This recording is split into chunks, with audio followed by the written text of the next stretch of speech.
This episode of the Faith and Finance Podcast is brought to you in part by Christian Community Credit Union. Our friends at Christian Community Credit Union have a special offer for FaithFi listeners. When you open up a high-yield checking, savings, or Visa cashback card with the code FaithFi, you'll get up to a $400 bonus. As our recommended banking partner, it's a great opportunity to align your faith and finances. Visit faithfi.com/banking to learn more. That's faithfi.com/banking. Be sure to use code FAITHFI to receive up to $400. Membership eligibility required. Accounts are privately insured up to $250,000 by American Share Insurance. This institution is not federally insured.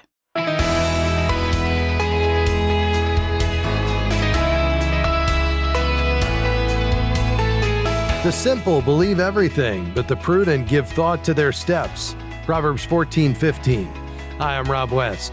In a world where scams are increasingly clever, Scripture reminds us that precaution is a form of stewardship.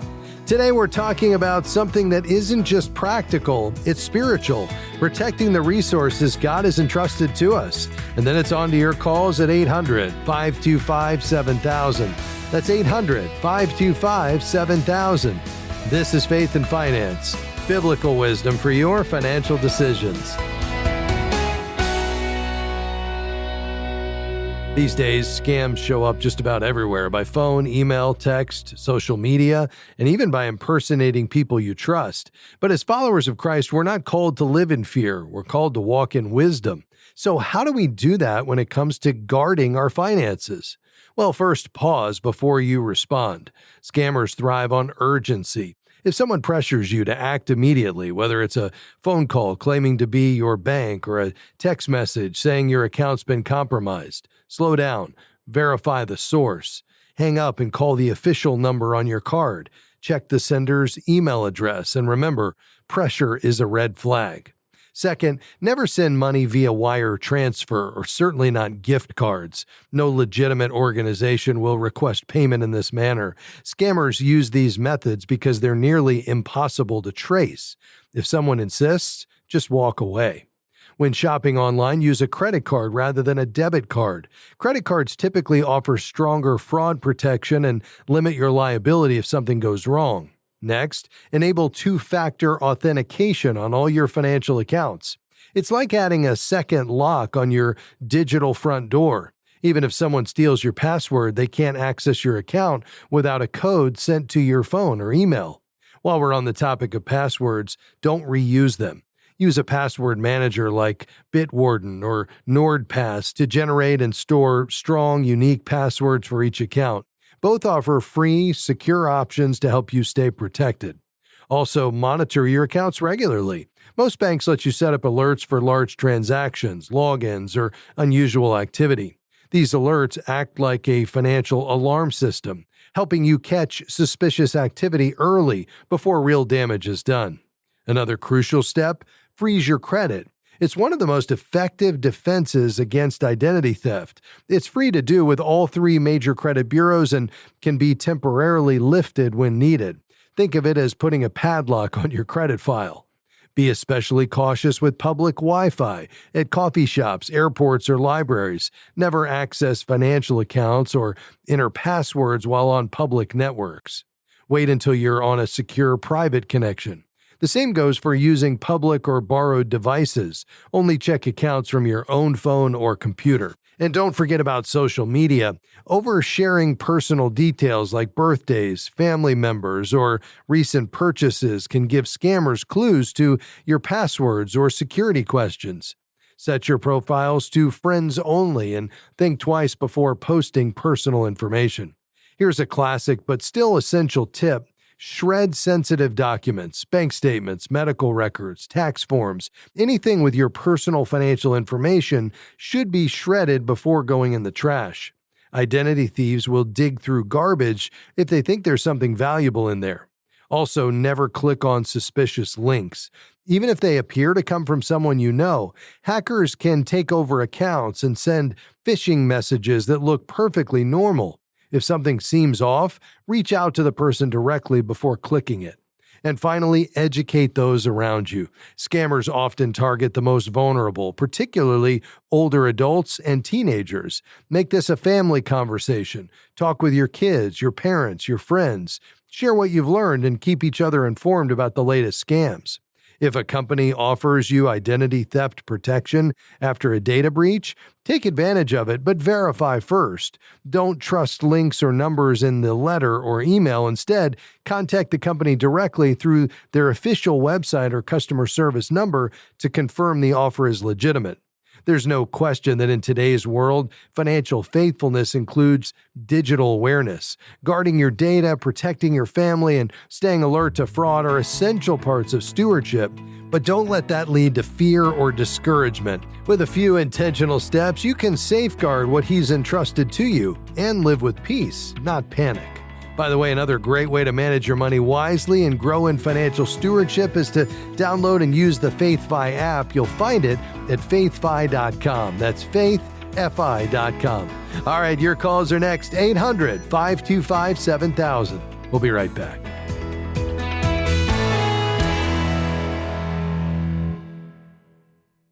We are grateful for support from Crossmark Global Investments. They are a faith-based firm with a goal of offering values-based investments to help align financial choices and faith, ensuring a portfolio that reflects what matters most. Crossmark does this through investment solutions that span the capital market spectrum, from large cap to small cap strategies, including equity, fixed income, and balanced strategies. They are led by industry veteran Bob Dahl, CFA, a regular guest on the Faith and Finance program. More information is available at crossmarkglobal.com. Wondering who Faith and Finance recommends as a banking partner that aligns with Christian values? It's Christian Community Credit Union. When you open a high-yield checking, savings, or Visa cashback card, you'll help advance the gospel when making everyday transactions. Visit faithfi.com/banking and use code FAITHFI when you sign up. That's faithfi.com/banking with code FAITHFI. Membership eligibility required. Each account is insured up to $250,000. This institution is not federally insured. Great to have you with us today on Faith and Finance. Our goal today to be an encouragement to you, to help you live as a faithful steward of God's resources. That's a pretty important calling that you've been given, that I've been given, and our goal, well done, good and faithful servant. We want to help you hear those words, and we realize you have very practical questions going on in your financial life.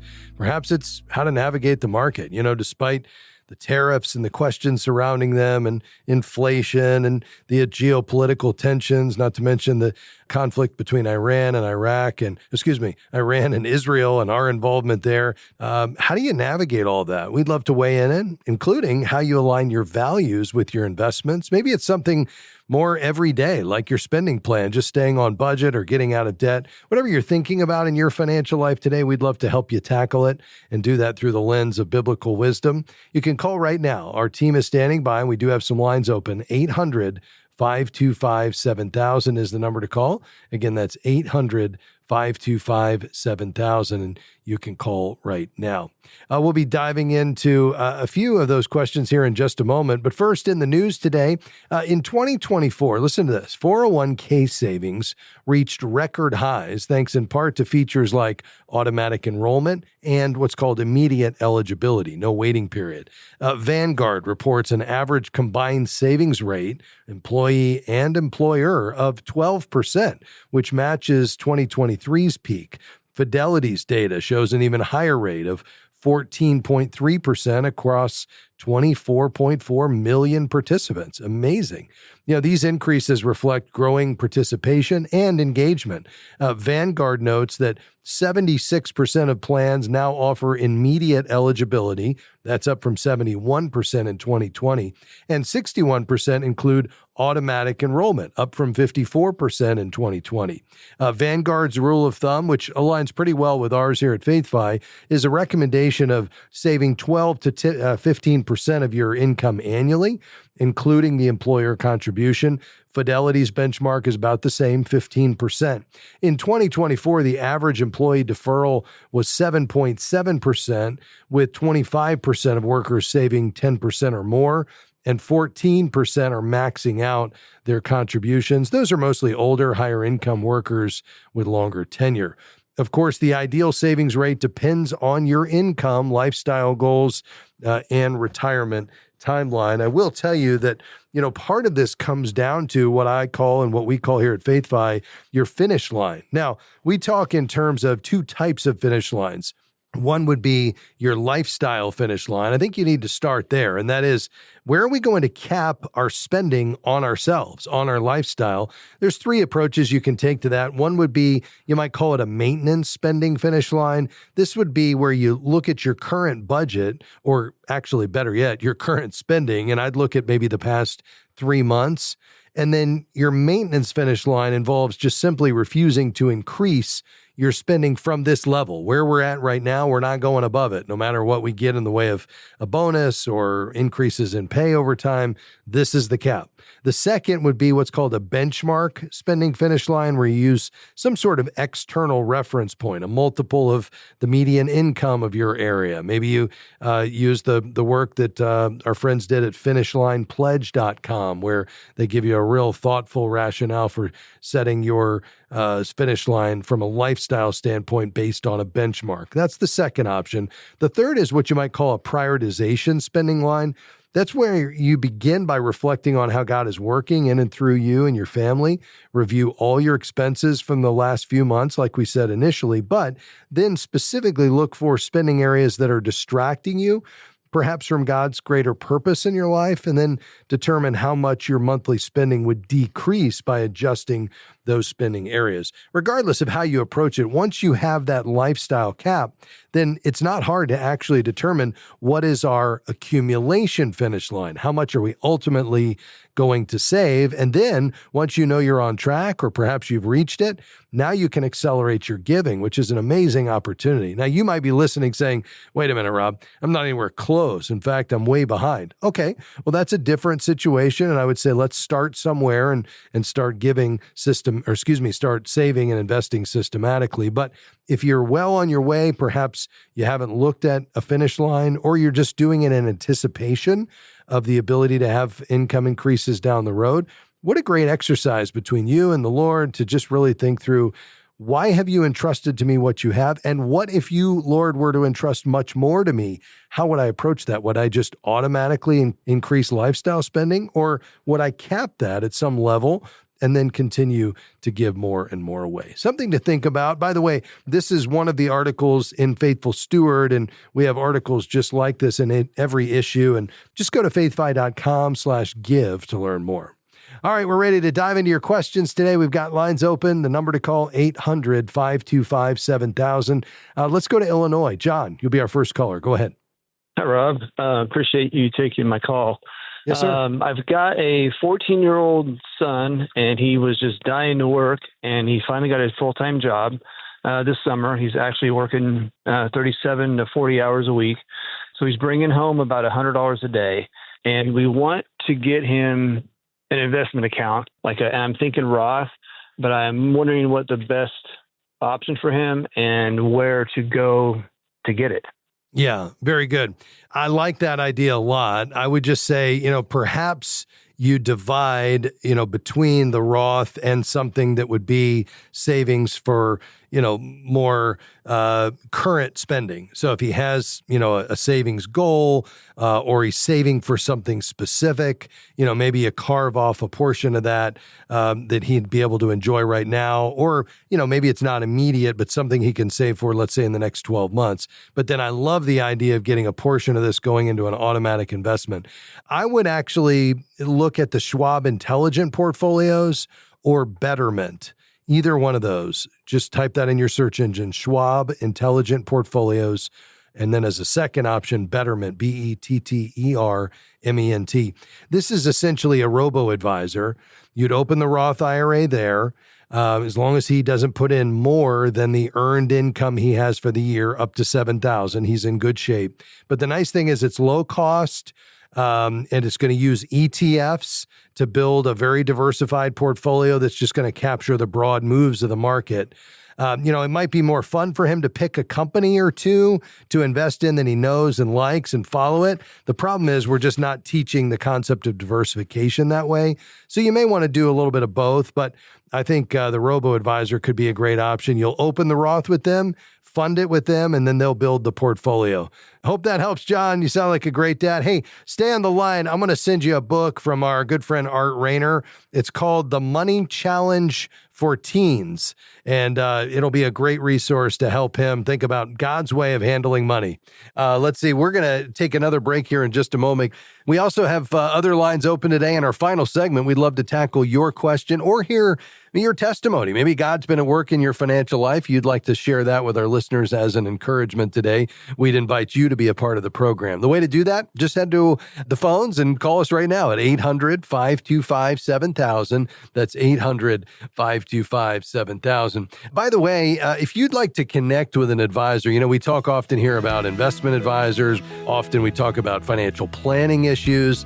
So many of these issues require a trusted financial professional, and I would go a step beyond that to say a competent financial professional who shares your values as a Christ follower. Well, that's the CKA designation, Certified Kingdom Advisor, and you can find a CKA in your city when you go to faithfi.com and click Find a Professional. That's faithfi.com. We'll be right back.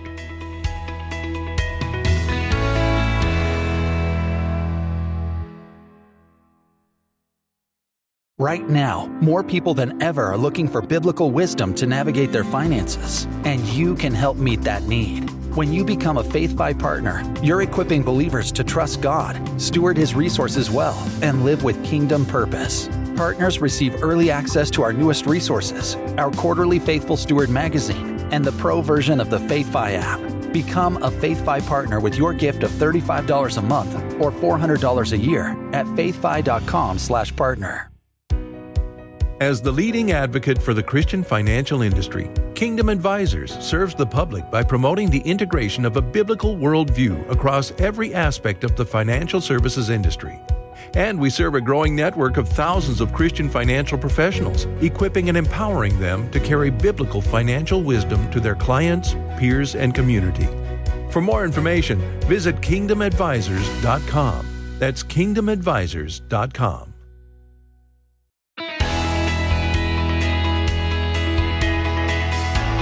Thanks for joining us today on Faith and Finance. Here in our final segment today, taking your calls and questions. I may have room for one more question between now and the end of the program. You can call right now, 800-525-7000. Let's go to Chicago and welcome Mary. Hi, Mary. Go ahead. Hi. Thank you for taking my call. And my question was, I wanted to know if it was wise to get into a car note for a second car. We don't have any debt, and the car note would be about $500 a month with interest. Okay. I'm just not sure if that's a wise decision. Yeah, I mean, it's a great question. So tell me a little bit about your situation, just your overall financial picture. Do you all have an emergency fund? We do have an emergency fund, and we have money in our investments. We don't have any debt. Our first car is already paid off. And the reason why I'm a little nervous about it is because we just bought a home last year. And so I'm trying to see if it's wise to make that move at this moment. Yeah, no, I get that. And so when you do your budget, do you have the ability to add a $500 a month payment and still have some surplus or some margin at the end of the month? A little bit. It would be very tight. Okay. Yeah, and right now you guys are operating on just one car, is that right?